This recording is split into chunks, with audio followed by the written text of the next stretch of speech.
Hi, hello mabuhay! Welcome to my vlog! It's me, January Lee, and I'm Mario Kapampangan, Camero Vlogger. And so, Merry Christmas po sa inyong lahat, mga kapatid. And so, nais ko lang magpasalamat sa inyong walang sawang pagsuporta po sa akin. And as a vlogger ng mga santo, ng mga kamarero, ayan, at ng mga iba't ibang pangganap about sa ating pagiging katoliko or sa simbahan. Ayan. So, thank you so much po sa walang sawang pagsuporta po sa akin.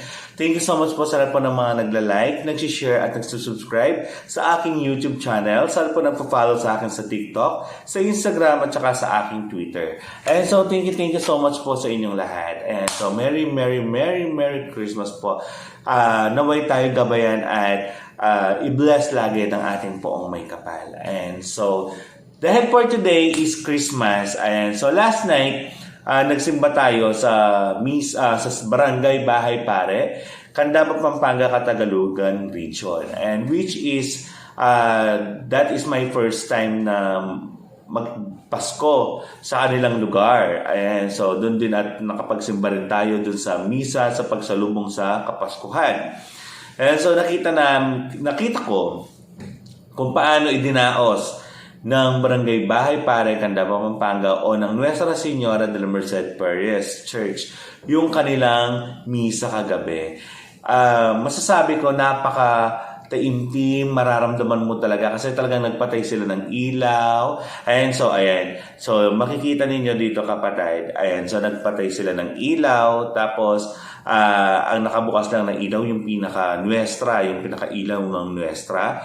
Tapos makikita din dito yung tawag dito, mga tao, may mga kandila. Ayan, so naglagay sila ng mga kandila or nagsindi sila ng mga kandila para sa pagdaan ng Emmanuel. Ayan, ni Baby Jesus. Ayan.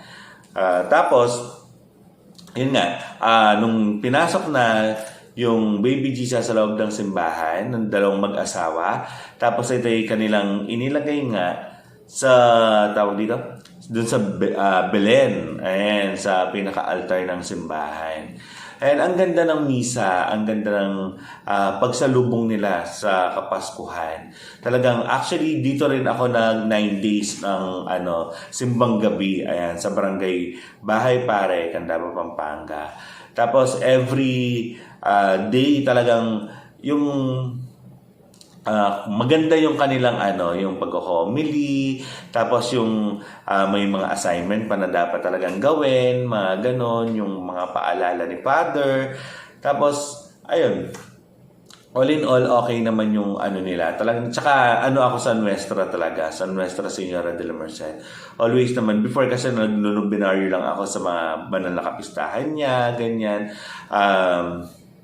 Or sa iba pang mga Pero usual, kapag Holy Week, banal na kapistahan, ayan, lagi akong present sa mga misa. Diyan sa Nuestra Señora de la Merced. Tapos ngayon nga yan, so first time kong magpasko dito sa kanila, doon sa kanila. So, ganun pala kung paano nila salubungin ang tawag dito, ang Kapaskuhan. And actually, ang kanilang misa, tatlo. 7 p.m., 7:30 p.m. up to 8:30 yon. Tapos, ang susunod na misa is 9 o'clock up to 10 o'clock ng gabi.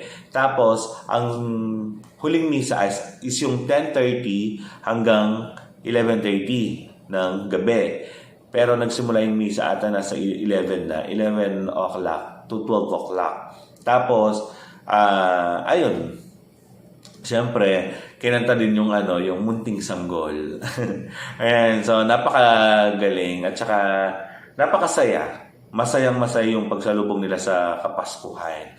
Ayan. Tapos napakadami ding nagsimba pero kahit madaming nagsimba, nandun pa rin yung social distancing kasi sa isang upuan, hanggang 3 ang pwedeng umupo, 3 to 4. And depende kung kaano.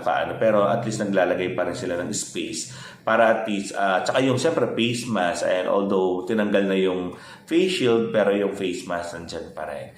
And so mga kapatid, thank you so much po again sa lahat po ng mga nagla-like, nag-share, nag-subscribe. Kung bago ka sa aking YouTube channel, don't forget to click the bell notification para lagi kang updated sa aking mga YouTube vlog. Then follow me also to my TikTok. Ayan. So, thank you so much po. Again, Merry Christmas po sa ating lahat mga kapatid. Ingat po always and God bless us all.